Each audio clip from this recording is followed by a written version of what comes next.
To get the Credit Karma Simulator app, it can be installed on both iPhone and Android devices, although some models require a higher version to enable installation, and it's not accessible in certain regions through the App Store or Play Store. For iOS devices, a 14.0 system or later is required.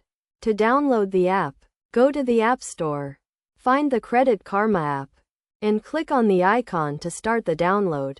Once installed, open the app and either sign up or sign in to an existing account. For Android devices, the app can be downloaded through the Play Store by going to play.google.com, clicking the Install button, and waiting for the installation to complete. After installation, open the app, register for an account, or sign in using existing credentials. The Credit Score Simulator works by providing hypothetical suggestions on how changes to certain factors will affect your credit score, using credit report information pulled from TransUnion to enable accurate simulations. Overall, getting the Credit Karma Simulator app is a straightforward process.